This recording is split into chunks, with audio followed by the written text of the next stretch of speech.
Kuduskanlah hidupmu bagi Allah.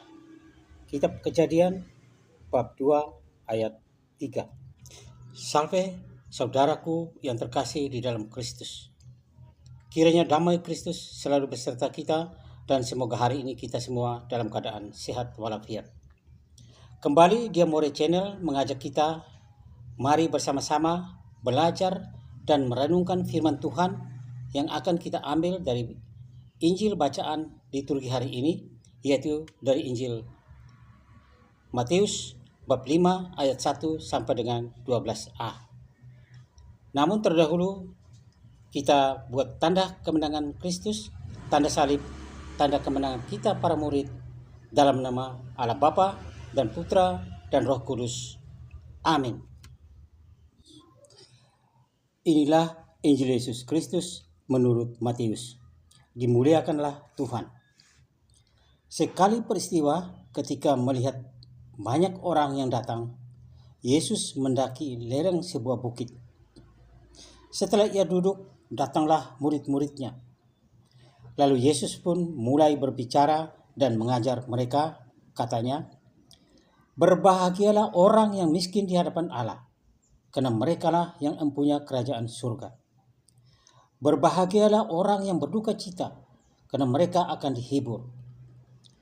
Berbahagialah orang yang lemah lembut, karena mereka akan memiliki bumi. Berbahagialah orang yang lapar dan haus akan kebenaran, karena mereka akan dipuaskan. Berbahagialah orang yang murah hati, karena mereka akan beroleh kemurahan. Berbahagialah orang yang suci hatinya, karena mereka akan melihat Allah. Berbahagialah orang yang membawa damai, karena mereka akan disebut anak-anak Allah.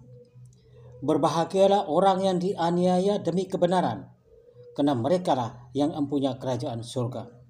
Berbahagialah kamu, jika demi aku kamu dicela dan dianiaya, dan kepadamu difitnahkan segala yang jahat. Bersukacita dan bergembiralah, karena besarlah ganjaranmu di surga." Demikianlah sabda Tuhan. Terpujilah Kristus. Orang kudus di surga. Hari ini Gereja Katolik Roma merayakan hari raya semua orang kudus. Saudaraku yang terkasih di dalam Kristus, sejak lahirnya gereja tidak pernah lepas dari penderitaan. Pada zaman pemerintahan Kekaisaran Romawi, pengejaran terhadap orang-orang Kristen pada abad-abad pertama Masehi bahkan sering berakhir dengan pembunuhan yang sadis. Itu adalah fakta yang tidak bisa dihapus oleh sejarah indah kejayaan gereja pada abad pertengahan.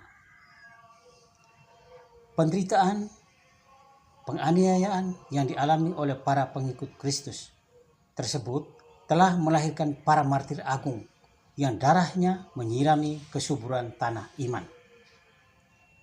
Dalam sejarah gereja Katolik terkenal dengan ungkapan darah para martir adalah benih hidup kekristenan, atau dalam bahasa Latinnya Sanguis Martiorum Semen Christianorum, bahwa darah para martir adalah benih hidup kekristenan.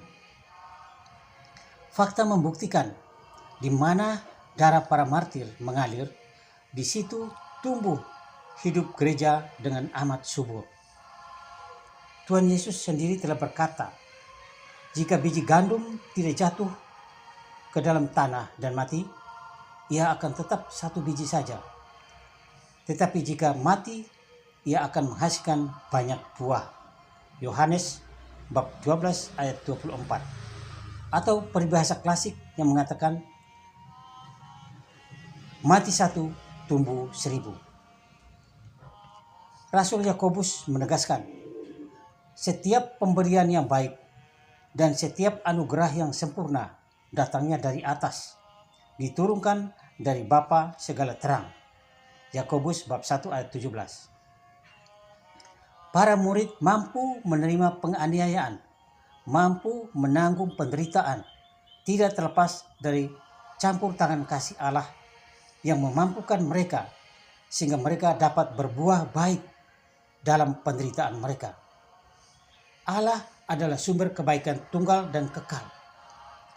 Oleh karena itu, penderitaan para murid, bahkan dengan kematiannya sebagai martir, mereka telah menghasilkan buah yang baik dalam hidup mereka.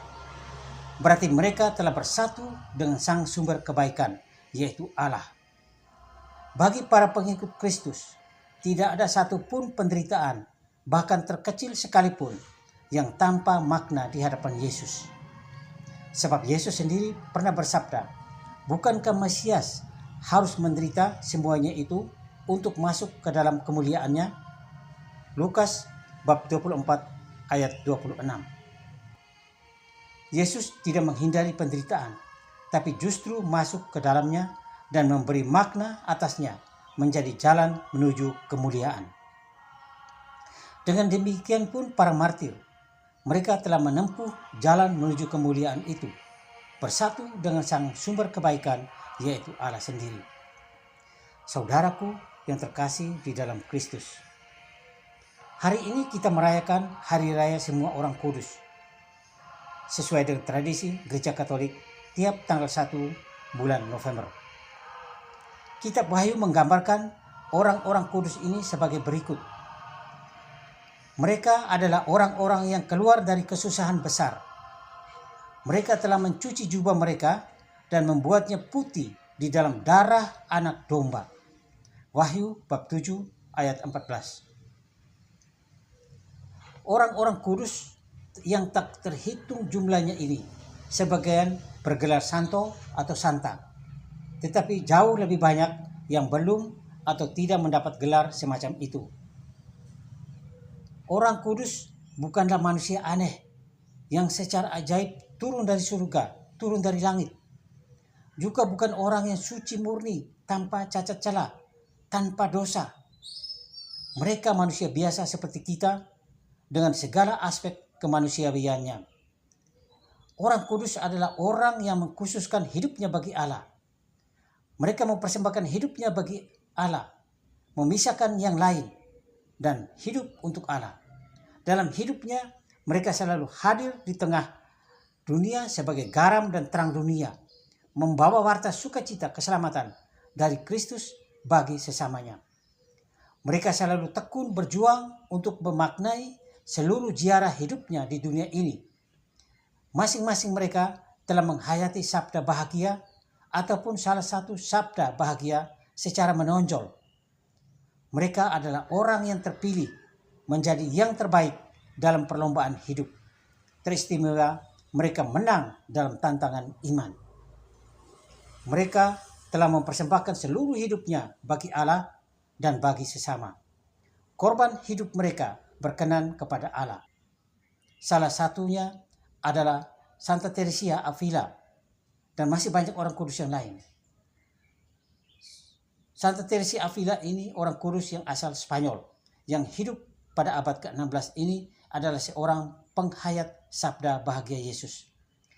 Ia hidup miskin di hadapan Allah. Sebagaimana dalam Matius bab 5 ayat 3. Ia menggantungkan seluruh hidup dan masa depannya kepada kebaikan dan belas kasih Allah. Ia berkata, siapa yang memiliki Allah tidak kekurangan satupun. Allah sendiri mencukupi.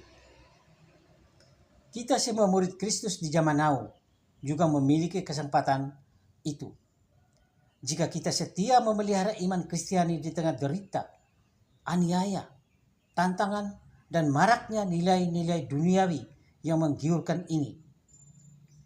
Kita harus berani memisahkan, mengkhususkan hidup bagi Allah.